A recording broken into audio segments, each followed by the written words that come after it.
Jakarta. CNN Indonesia penyidik Kejaksaan Agung Kejagung menetapkan 2 tersangka baru dalam kasus dugaan korupsi tata kelola minyak mentah dan produk kilang PT Pertamina Persero. Keduanya yaitu Maya Kusmaya selaku Direktur Pemasaran Pusat dan Niaga Pertamina Patra Niaga dan Edward Kon selaku VP Trading Operation Pertamina Patra Niaga. Penyidik telah menemukan bukti cukup bahwa kedua tersangka diduga melakukan tindak pidana bersama 7 tersangka yang telah kami sampaikan, ujar Dirdik Jampitsus Kejagung Abdul Qohar dalam konferensi pers di Jakarta, Rabu tanggal 26 Februari tahun 2025 malam. Dalam pengadaan produk kilang yang dilakukan oleh PT Pertamina Patra Niaga, tersangka RS melakukan pembelian atau pembayaran untuk RON 92. Padahal sebenarnya yang dibeli adalah RON 90 atau lebih rendah, kemudian dilakukan blending di depo untuk menjadi RON 92 dan hal tersebut tidak diperbolehkan atau bertentangan dengan ketentuan yang ada. Abdul menjelaskan 2 orang itu telah diperiksa sejak pukul 15 waktu Indonesia Barat dalam kapasitasnya sebagai saksi. Selanjutnya, penyidik menemukan bukti cukup tentang keterlibatan mereka di kasus korupsi itu. Penyidik pun langsung menahan Maya dan Edward untuk kepentingan penyidikan.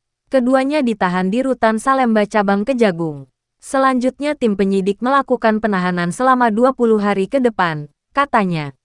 Kejagung telah menetapkan 7 orang tersangka yang terdiri dari 4 pegawai Pertamina dan 3 pihak swasta.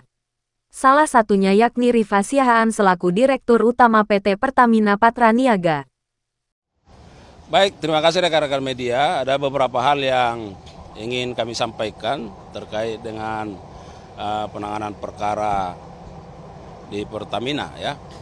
Yang pertama bahwa seperti yang sudah kami sampaikan, penyidik sudah melakukan beberapa kali penggeledahan di berbagai tempat ya. Dan kemarin merupakan penggeledahan yang keempat di 2 tempat ya, di Jalan Jenggala dan di Plaza Asia. Nah, tentu apa yang menjadi hasilnya dari penggeledahan tersebut? Yang pertama terkait dengan penggeledahan di Jalan Jenggala ya, kami memaknai ini rumah yang dijadikan sebagai kantor ya. Nah, itu penyidik menemukan 34 outner ya, yang tentu di dalamnya ada berbagai dokumen yang terkait dengan korporasi atau perusahaan-perusahaan yang berkaitan dengan kegiatan import dari minyak mentah ini dan termasuk shipping di dalamnya ya. Kemudian ada 89 bundel dokumen. Nah, ini juga sedang dipelajari terkait dengan aktivitas dari dugaan tindak pidana korupsi ini. Dan uang tunai ada 833 juta ya, dalam bentuk rupiah dan dalam bentuk USD itu 1.500. Dan juga ada 2 CPU. Nah, perlu kami sampaikan bahwa terhadap barang-barang bukti ini sudah dilakukan penyitaan dan ini penyidik terus secara maraton melakukan membaca, menganalisis data-data yang ada di dalam termasuk yang di CPU. Kemudian SDS selaku Direktur Feedstock and Product Optimization PT Kilang Pertamina Internasional, YF selaku Direktur Utama PT Pertamina International Shipping, AP selaku VP Feedstock Management PT Kilang Pertamina International.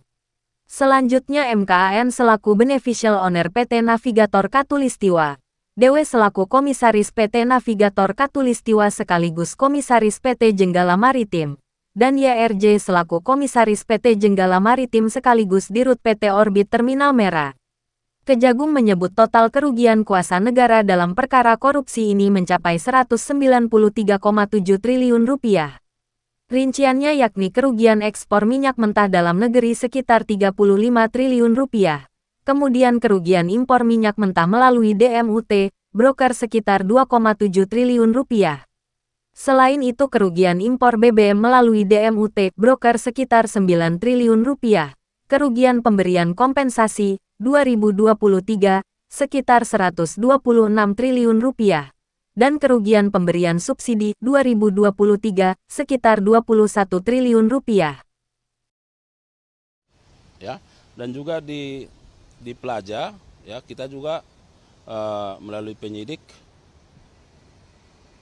menggeledah mendapatkan menyita ada 4 kardus surat-surat ya bentuk dokumen yang tentu semuanya ini berkaitan dengan penyidikan terhadap perkara ini. Nah, kita harapkan bahwa dengan tindakan ini penyidik kami sampaikan hari ini masih terus melakukan penggeledahan di tempat yang sama ya khususnya di Jalan Jenggala, dan barangkali apakah ada perkembangan di tempat-tempat lain. Nah, ini sedang terus kami telusuri untuk bagaimana membuat terang dari tindak pidana ini. Nah, itu yang pertama. Yang kedua, perlu juga saya sampaikan melalui rekan-rekan media ya supaya tidak ada kesimpang siuran di masyarakat ya, karena kita tahu bahwa penegakan hukum ini harus menjadi penegakan hukum yang mendatangkan kemaslahatan ya. Penegakan hukum yang mendapatkan mewujudkan ketertiban dalam masyarakat. Penegakan hukum yang menciptakan trust ya, khususnya bagi Pertamina dan pemerintah ya. Nah, terkait dengan ada isu oplosan, blending dan lain sebagainya ya. Jadi penegasan yang pertama saya sampaikan bahwa penyidikan perkara ini dilakukan dalam tempus waktu 2018 sampai 2023. Artinya ini sudah 2 tahun yang lalu. Nah, itu yang pertama ya, supaya dipahami. Yang kedua, bahwa ini adalah tindakan penegakan hukum. Tentu tindakan penegakan hukum terhadap peristiwa yang sudah berlalu, yaitu di 2018-2023. Yang ketiga, benar bahwa ada fakta hukum yang diperoleh oleh penyidik ya, terkait bahwa Pertamina Patraniaga melakukan pembayaran ya, dengan nilai RON 92. Padahal di dalam kontrak itu di bawah 92. Katakan RON 88. Artinya barang yang datang tidak sesuai dengan price list yang dibayar. Sudah? Nah, kami sampaikan bahwa bagaimana kelanjutan terhadap katakanlah produk kilang yang sudah diimport ini. Kan ini akan ditempatkan di tempat tertentu. Depo misalnya, storage ya. Nah, penyidik juga sekarang sedang melakukan pendalaman. Sesungguhnya sedang melakukan pendalaman, akan berkoordinasi juga dengan ahli ya. Tetapi karena peristiwa ini kan peristiwanya sudah lewat. Ini peristiwanya 2018-2023. Jadi yang kami sampaikan ke publik, ke media adalah fakta hukumnya. Itu. Jadi maksud kita, rekan-rekan media, supaya ini juga bisa diinformasikan, jangan seolah-olah bahwa peristiwa itu terjadi juga sekarang. Nah, ini kan bisa membahayakan di satu sisi, ya. Fakta hukumnya ini di 2018-2023 dan ini sudah selesai. Minyak ini barang habis pakai. Jadi kalau dikatakan stok 2023 itu nggak ada lagi. Ya kan? Nah, 2018 sampai 2023 ini juga ini sedang kami kaji. Apakah di 2018 terus berlangsung sampai 2023 atau misalnya sampai tahun berapa dia. Nah, tetapi saya harapkan bahwa ini jangan kita ciptakan menjadi satu satu fakta bahwa seolah-olah di masyarakat itu bisa sampai sekarang. Saya kira ya penegakan hukum ini harus bermartabat dan untuk ketertiban di dalam masyarakat. Nah, kita menciptakan supaya saya sampaikan supaya ada perbaikan tata kelola, ya. Jadi kalau Pak Direktur Penyidikan kemarin menyatakan ada fakta hukum, memang itu berdasarkan bukti yang kita dapatkan, ya. Jadi saya kira supaya nanti clear, ya, mohon disampaikan melalui rekan-rekan media bahwa ini adalah fakta hukum yang sudah selesai. Karena fakta hukumnya ada di 2018 dan sampai 2023. Nah, kami penyidik sekarang sedang meneliti apakah fakta hukum ini berlangsung di setiap tahun atau hanya di tahun tertentu. ya kan? Nah, ini sekarang sudah tahun 2025, ya.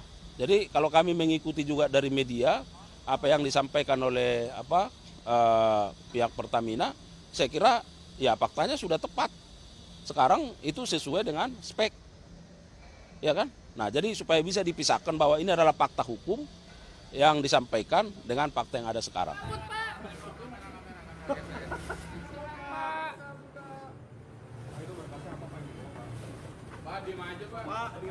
Pak, kata-kata hari ini, Pak. Kata-kata hari ini, Pak. Pak, kata-kata hari ini, Pak. Mana, Pak? Kabar.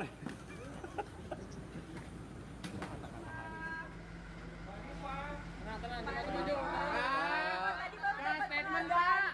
Pak, tadi doorstop, Pak. Pak. Pak, tadi doorstop, Pak. Pak, sampai sahur ini, Pak. Keren, Pak. Nggak pakai masker, Pak.